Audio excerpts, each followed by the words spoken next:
stuff.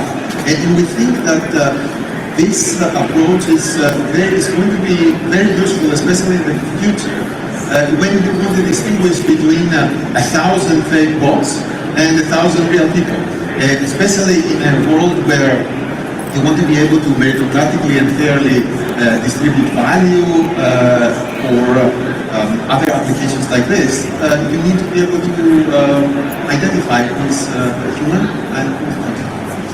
David, we're talking backstage about what true proof of humanity means, especially at the enterprise level that I know you guys are playing at.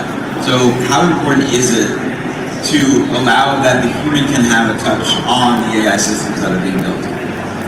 Yeah, I think it's a really interesting, question. So, we do a lot in terms of structuring data for enterprise, and the big sort of line now for us is we saw a crossing point between where LLMs can do a lot of these data annotation tasks more effectively than humans, and so we enable a competitive landscape. It's decentralized, it's permissionless. We tap into global intelligence around the world. People can run their own models to do these data annotations, and we're seeing people perform these at 86% higher accuracy than humans, and we're doing 51% higher than kind of GPT's best models because they're optimized for this use case.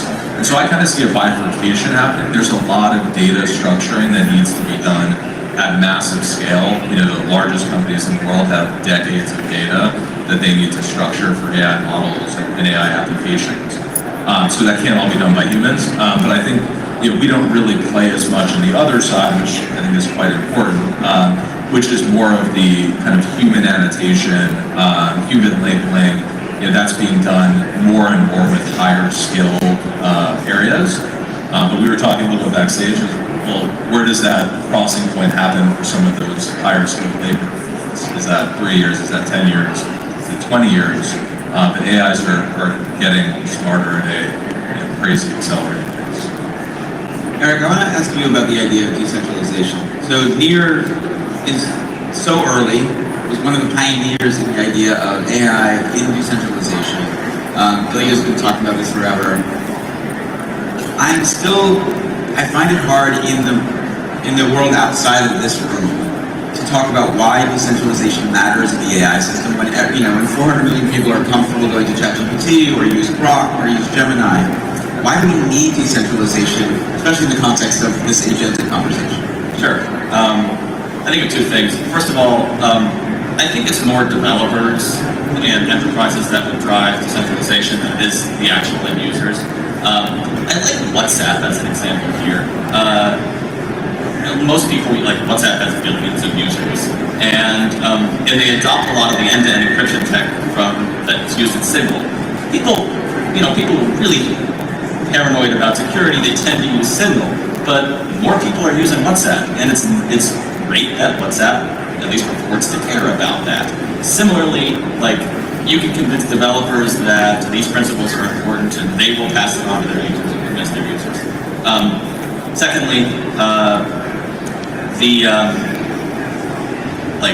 as there's more autonomous agents going around, that is just an absolute superpower.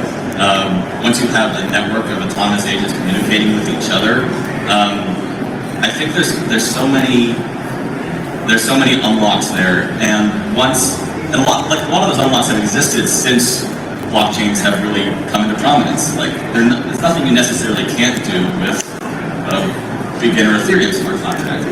But once AI agents are talking to other AI agents and negotiating how they're going to transact, how they're going to get something done, how they're going to check each other's work, that's just another opportunity for crypto adoption. That's another opportunity for where a human might be like, I'm not going to bother, I'm just going to sign an escrow contract. I'm not going to bother with giving my credit card number. And AI is going to say, well, let's use a digital native payment system. Let's use a smart contract here. I think it's a whole nother adoption unlock for the world of decentralization. But to push back, crypto adoption at some point we're going to stop talking about, right?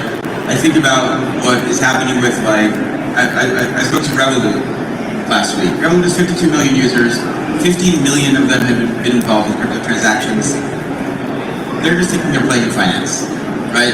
So I guess, how important is it for the masses, and you guys are building infra, How important is it for the masses to even have to understand that decentralization matters? Oh, not any more than just in my previous example, most people even know what end-to-end encryption is.